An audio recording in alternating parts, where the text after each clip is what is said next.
أعوذ بالله السميع العليم من الشيطان الرجيم. بسم الله الرحمن الرحيم.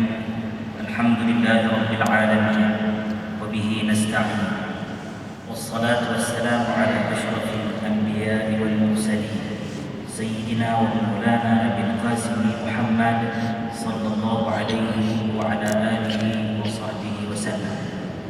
يا معلم إبراهيم الحكمة علمنا، يا مفهم سليمان فهمنا، ففهمناها سليمان، وكلا آتينا حكما وعلما، وسخرنا مع داود الجبال يسبحن والطير وكنا فاعلين. رب اشرح لي صدري ويسر لي أمري واحلل عقدة من لساني يفقهوا قولي، واجعل لي وزيرا من أهلي إنه من سليمان وإنه بسم الله الرحمن الرحيم ألا تعلوا علي وأتوني مسلمين. صدق الله العظيم وصدق رسوله الكريم ونحن على ذلك من الشاهدين. ومرة أخرى أحييكم بتحية الإسلام ألا وهي السلام عليكم ورحمة الله وبركاته. الصلاة والسلام عليك يا سيدي يا رسول الله، صلاة وسلاما دائمين متكاملين متلازمين يا سيدي يا حبيب الله. نشهد بأنك قد أديت الأمانة ونصحت الأمة وجاهدت في الله حق جهاده حتى أتاك اليقين. Yang saya kasihi Habib pengurusi majlis yang berbahagia Datuk Seri Said Hussein Al-Habashi, merangkap pengurusi pertubuhan kebajikan Jamiatul Khairiyah Selangor dan wilayah persekutuan,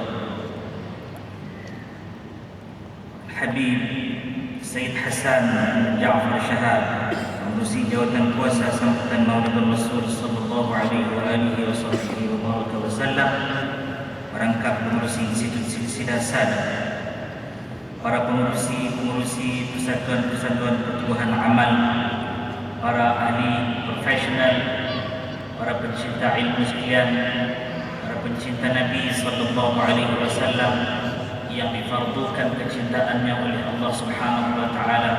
Sekali lagi assalamualaikum warahmatullahi wabarakatuh. Alhamdulillah, berbanyak-banyak syukur pada Allah Subhanahu wa taala. Pada malam ini kita akan mendengar panjang lebar satu penjelasan, satu khutbah, satu kira apa saja yang kita sebut sebagai an-nasaih, yaitu nasihat-nasihat yang akan disampaikan oleh Al-Habib Hamid bin Umar Al-Habashi dari Palembang, insyaAllah. Saya tidak akan mengambil masa yang lama, insyaAllah sekadar 10 atau 15 hingga 10 minit sahaja, yang mana lebih lewat. Allah Subhanahu wa taala berfirman dalam Al-Quran Al-Karim, ba'da a'udzu billahi minasy syaithanir rajim, bismillahirrahmanirrahim.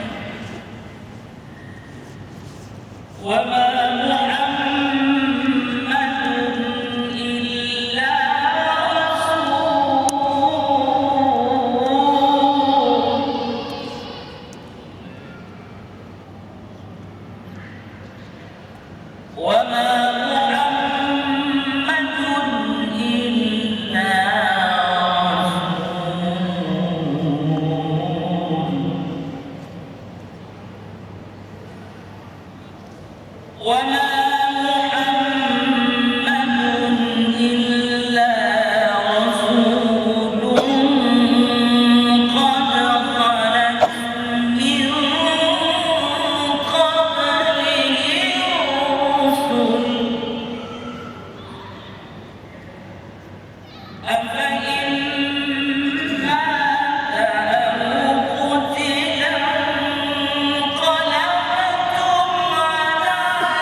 Sadaqallahul Azim.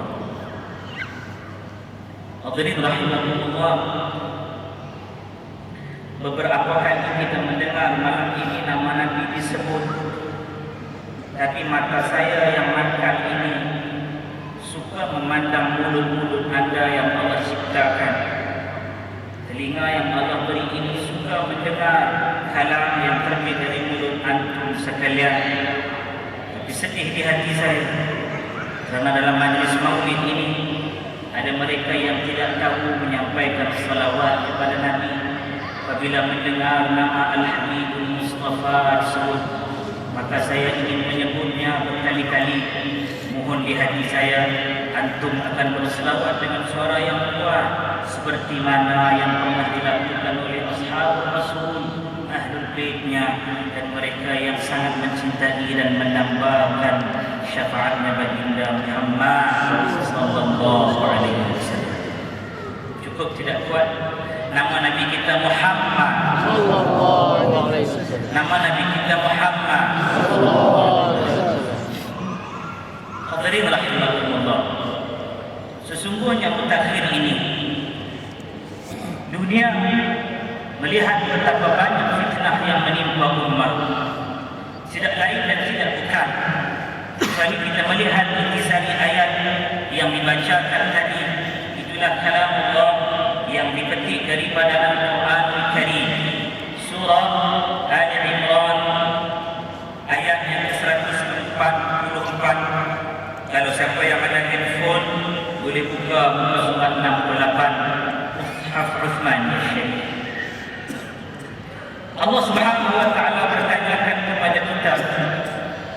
Allah menyebut dalam ayat ini, wa ma Muhammadun illa rasul sallallahu alaihi wasallam. Dan tak lain tidak bukankah yang namanya Muhammad itu sallallahu alaihi wasallam illa rasul, tak lain dan bukan dia merupakan utusan, the messenger of God, prophet of God subhanahu wa ta'ala.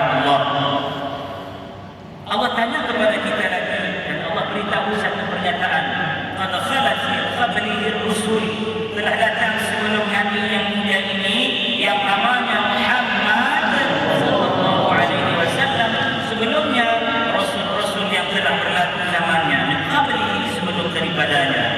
Allah bertanya kepada kita satu soalan yang menggegarkan jiwa, apa in, adakah maka jika maka telah meninggalnya rasul ini, al-qutila, atau dia dibunuh.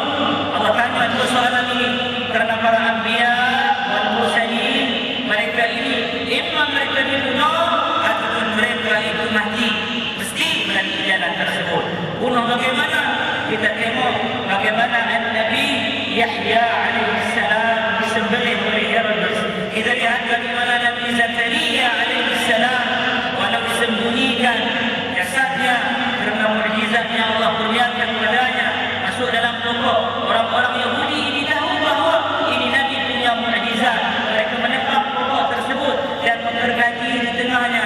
Wafat Nabi Zakaria alaihi salatu wassalam. Allah bertanya, adakah jika Nabi ini telah mati atau dia telah dibunuh? Inqalabtum, ini soalannya. Kamu akan berpaling ala aqabikum, kamu akan berpaling semula pendirian kamu, pegangan kamu, apa yang telah kamu hidup dengan di bawah syariatnya oleh Nabi ini yang disebut ad-din, the way of life, cara hidup yang sempurna, yang kamil keseluruhannya. Adakah apabila Nabi ini wafat, dibunuh atau dia mati, kamu akan kembali kepada zaman lalu? Kamu ingin kembali kepada zaman jahiliyah? Kamu ingin jadi musyrik?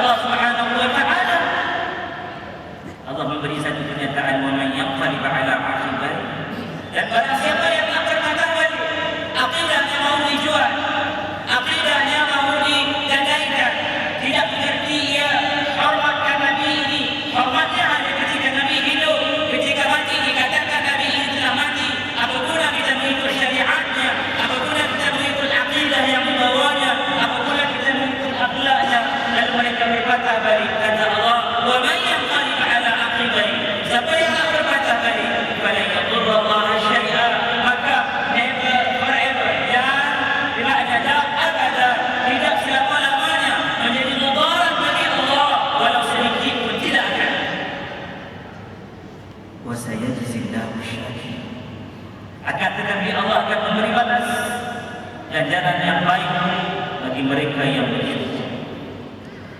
Hadirin rahimakumullah.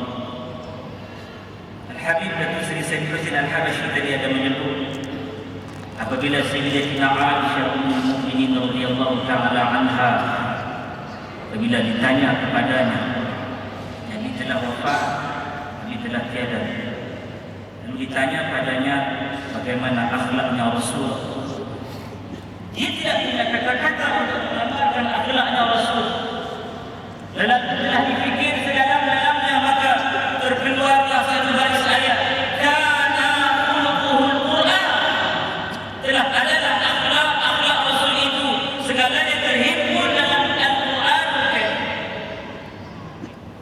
Hadirin rahimakumullah, sadat wal asyraf, habaib.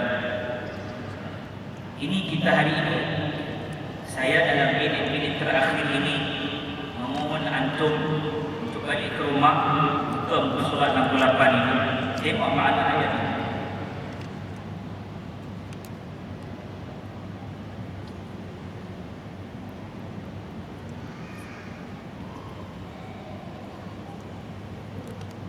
Lihat sedalam-dalam. Hari ini ada orang yang berpandangan begitu. Hari ini ada orang tidak lagi mampu memberikan salam kepada Nabi besar Muhammad sallallahu alaihi wasallam. Mudah saja mereka menggambarkan sesuatu dengan perkara yang memang tidak pernah dilakukan oleh Nabi sallallahu alaihi wasallam. Kadang saya berfikir berkali-kali, ada rasa malu dan takut bercakap begini. Tapi selepas musim haji yang lalu, setelah Allah beri izin beberapa kali pergi ke Makkah Mukarramah dan ke Madinatul Munawwarah, saya berkata kepada Sayyidi, ya Rasulullah, kali ini hamba kembali ke Malaysia, bumi di mana tanah tumpah darahnya, bumi di mana burinya di tanah. Dia akan meminta setiap orang yang berada dalam majlis yang dia bercakap akan berselawat kepada Tuhan. Dia tidak lagi takut kalau dituduh segala-gala tuduhan keji maupun fitnah. Silakan menuduh diri, kerana ya Rasulullah, aku telah menggadaikan jiwa, ragaku, ruh dan jasadku, darah dan dagingku untukmu ya Rasulullah. Saya ingin katakan kepada antum dan kepada saya ada anak saya di belakang dan abang saya di sana, bahawa pada hari ini orang bersorakkan bola sepak dan sebagainya lebih dahsyat daripada memberikan salawat dan salam kepada Maulana Rasulullah. Soalan saya kepada antum, ketika kita melihat perlawanan bola sepak, ada di kalangan antum bila melihat Roni sepak bola masuk dalam lapangan, biar saya ulang berkali-kali, Messi sepak bola, ada kita melihat peminat mereka bila lihat bola itu masuk berkata-kata, ada gitu? Atau mereka senyum saja? Atau mereka kata dalam hati, hilang angkai ke apa? Kalau makcik-makcik ada suami begitu, cepat-cepat buat sekretaris besok. Gimana mereka menyebutnya? Mereka akan mengatakan, gol! Masuk balik. Anak tempat pergi berkilometer dan masuk. Soalan ayat ini bertanya pada kita, adakah Roni, adakah Cristiano Ronaldo, adakah Messi, adakah siapa sahaja mereka, ataupun artis-artis yang popular, adakah mereka akan tunggu antum di mizan? Adakah mereka akan tunggu antum di mahsyar? Adakah mereka akan bersama dengan antum di sirat? Seperti mana Sayyidina Anas bin Malik radhiyallahu ta'ala anhu wa Allah berkata, ya Rasulullah, aku hari ini kalau cinta rindu, aku ingat pada engkau ya Rasulullah, aku hanya memandang wajahmu yang suci. Hilang kesedihan hati. Ya Rasulullah, besok apabila Tuhan berada di mahsyar besok, aku di mana wahai Tuhan? Engkau di mana wahai Tuhan? Apa kata Rasulullah? Saya tidak mentafsirkan hadis ini satu persatu, tapi dalam kisah yang kita boleh faham.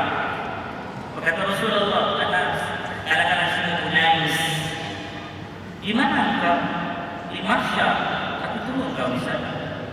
Kau dan mana yang kau di tiang sirat akan pimpin tanganmu. Kau di mizan akan kusyafaatkan. Kau dahaga akan kuberi minum daripada air yang Allah kurniakan padaku di haud. Ini manusia yang punya cinta dengan Nabi sallallahu alaihi wasallam. Lalu kita cuba sekali lagi nama Nabi kita Maulana Muhammad sallallahu alaihi wasallam. Saya kira belum cukup kuat. Nama Nabi kita ialah Muhammad sallallahu alaihi wasallam. Apa antum takut dilabel sebagai seseorang yang mengikut ajaran sesat kerana selawat kuat-kuat? Nama Nabi kita Muhammad sallallahu alaihi wasallam. Begitulah orang yang punya cinta pada Nabi. Hadirin rahimakumullah, saya tutup bicara saya ini dengan menyatakan bahawa inilah satu manusia yang berabad-abad dikaji kepribadiannya dan dibuat satu keputusan bahawa tidak akan ada manusia yang setanding dengannya. Siapa rasa dirinya hebat, letakkan dia di sebelah Rasulullah, dia tidak punya apa. Karena manusia ini Allah mengangkat darajatnya hingga ke sidratil muntaha. Ketika Allah berfirman dalam surah An-Najm, wa huwa bil ufuqil a'la. Jadikan Rasul kita bukan idola, Nabi kita bukan idola. He is not an idol. Saya tak suka perkataan itu. Wa isma ada sahabat menyebut, pribadi saya tidak suka. What is the meaning of idol? Maksud idola? Idola dimaksudnya an object used for worshipping. Satu objek yang kita guna untuk penyembahan. Apa maksudnya? Al-asnam, berhala. Apa salah kita guna qudwatun hasanah? Apa salah kita guna uswatun hasanah? Tak guna sangat bahasa Inggeris, guna role model. Anda tidak percaya? Anda pulang malam ini, ada yang baca Google, ada bertanya bersama anda. Anda sila tekan apa makna idol. Tekan. Akhirnya anda jumpa phantom, an appearance without substance. Jadi jangan salah guna kalimat. Baginda namanya Muhammad sallallahu alaihi wasallam.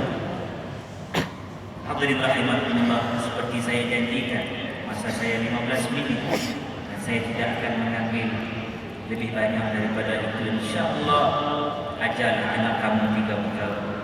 Hubbu nabiyikum wa hubbu ahli bait nabiyikum wa tilawatul Quran. Ajar anak kamu cinta Nabi kamu. Ajar anak kamu kenal cinta ahli keluarganya. Ajar anak kamu baca Quran. Bila dia cukup 3-3 ni, dia kenal Allah, dia kenal Rasulullah, dia kenal Al-Bait Rasulullah, dia kenal Ashab Rasulullah radhiyallahu ta'ala anhum ajma'in, dia kenal mereka yang ma'a Rasul Muhammad sallallahu alaihi wasallam, yang baik tentu daripada Allah Subhanahu wa taala, yang bahagia Datuk Seri Syed Hussein Al-Habsyi. Saya mohon maaf andai bicara saya keterlaluan. Terima kasih kepada Ammi Sayyid Hasan Syahab yang menyebut hamba yang fakir, khadam Rasul yang hina ini, datang di majlis yang amat mulia ini. Aqulu qawli hadza wa astaghfirullahal azim li wa lakum wa li sa'iril mu'minina wal mu'minat wal muslimina wal muslimat. Astaghfiruhu fa innahu huwal ghafurur rahim. Wassalamualaikum warahmatullahi